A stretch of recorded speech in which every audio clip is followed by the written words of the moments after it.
Сәлем достар, кезек сабақ жалғастырамыз. Бүгінгі сабақта біз сіздермен екі сервомотор, дополнительный питание және оның екеуін де потенциометрмен басқаратын боламыз. Ол үшін бізге екі серво, бір потенциометр қажет. Потенциометрді минусы минусқа, плюсы плюске, ортасы аналыққа жалғанатын жақсы білеміз. Сәл оңға берейін. Минусы минусқа.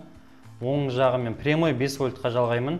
Оны неге екенін қазір түсіндіретін боламыз. Красный ортасын аналыққа жалғаймыз.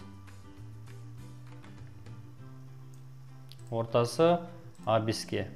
Аналықтың кез келгені жарайды, бірақ бізге қазір ең жақын тұрғаны А5.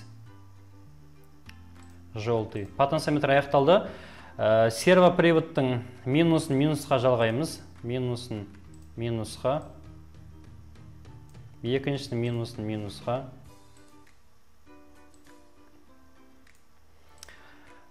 Плюсіне тиіспейміз. Әзірше минус сигналды біреуін үшінші портқа береміз, шин портқа, екіншісін 5-ке береміз. Сонымен подключение аяқталуы қажет. Так, синий, үшіншісі 5, екіншісі 5-ке жалғанады.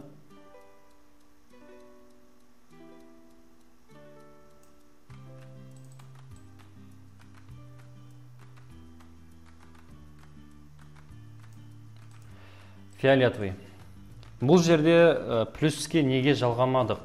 Алдыңғы сабақта айтқан болатынбыз, екі немесе одан көп сервопривод болатын болса, Arduino микроконтроллердің күші дұрыс бұрауға шамасы жетпеуі мүмкін. Сондай жағдайларда біз сервомоторға қосымша питание береміз. Қосымша питание ол дополнительно сырттан келетін батарейкамен беріледі. Бізде қазір 1,5 вольттық батарейка бар. Тоқты беру үшін бірінші сервомотор қанша вольтпен дұрыс жұмыс жасайтын білуіміз керек. Біздің жағдайда дәл осы көк серво 6 вольтпен дұрыс жұмыс жасай алады. Бізде 6 вольт қуанышқа орай Tinkercadта бар. Сол плюсын плюске, минусын минусқа осы жерден береміз. Ол қалай болады? Мысалға питанияны ауаға салайық. Сөйтемізде біз былай деп береміз. Граундты граундқа, отрицанияны граундқа береміз. Плюске плюсті береміз. Бірақ осы жерге біз Arduino'дан емес, красный, сервомотордың питаниясын осыдан береміз. Сонда сервомоторға плюсы сырттан келеді. Енді сіздерде сұрақ туындауы мүмкін. Онда қалай Arduino нені сервомоторды басқарады? Ол сигналмен және минуспен басқарады. Минус және сигнал болса, сервомоторды бұрыл деген команда беруге жеткілікті, ал тоқты ол 6 вольттан алады.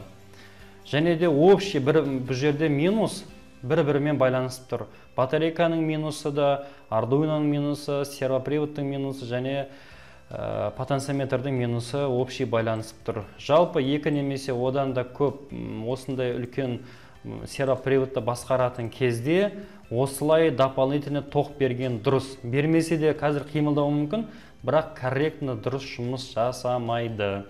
Осы жерде көп жағдайда конденсатор қояды, бірақ бар болса қазір все бізде қойып көреміз. Жоқ болатын болса, осының өзімен амалдай береміз. Негізі конденсатор деген временный батарейка деп аталынады. Ол жайында ұзақ сөйлесуге болады. Бізге дәл қазір оның қажеті жоқ. Егер бар болғанда қоятын едік. Базовый.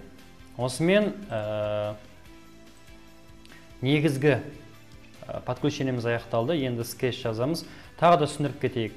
Сервоприводтың екі плюсы ол сырттағы батарейкадан алады. Минусты да сол жақтан почти алып тұр десек болады, себебі минус общий болып тұр. И ең соңында ол Arduino'мен байланысып кетеді.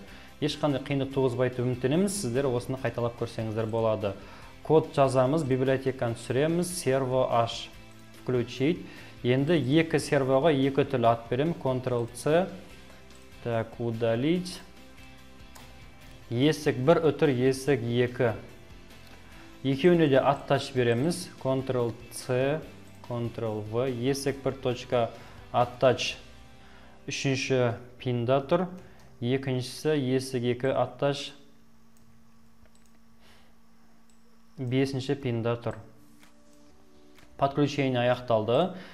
Int poten тең аналог read бізде потенциометр A5-те тұр.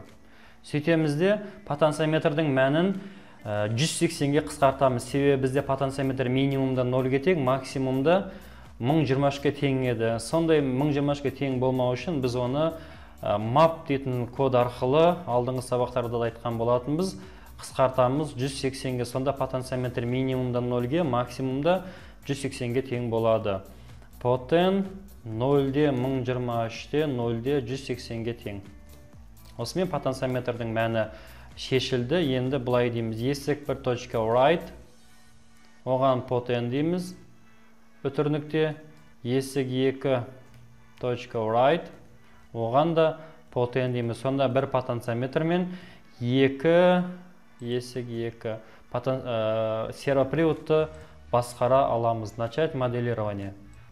Бізде компиляция орындалды. Уақыт байқасаңыздар өте жай жүріп жатыр. 1 секундтың өзі шамамен 5 секундтың арасында орындалып жатыр.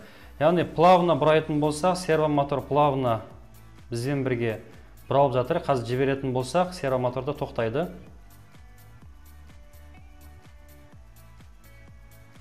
Неке енді тоқтады. До конца алып баратын болсақ, бізде сервомотор соңына дейін бұралады. Бұл шын мәнінде өте тез орындалу керек. Егер практикалық тұрғыда болғанда, себебі бізде әр 1 миллисекунд Tinkercadта қазір есеппен жасалынып жатыр. Шын мәнінде біз жасаған құрылғы бір потенциометрмен 2 сервомоторды қалағанымызша қосып жатырмыз. Әрине бұның барлығын фоторезистормен, кнопкамен, кез келген шартпен байланыстырып жасауға болады. Біздің негізгі мақсатымыз бұл жердегі потенциометрін басқаруға болатынын білдік. Одан кейін 2 немесе одан да көп сервомоторлар келетін болса, сырттан дополнительно питание беру керек екенін шештік. Сіздермен бірге болған Есенбек Құрбан. Видеода сұрақтар болатын болса, комментарийге қалдырыңыздар, біліп жатсақ жауап береміз. Келесі сабақта жүздескенше сау саламатта болыңыздар.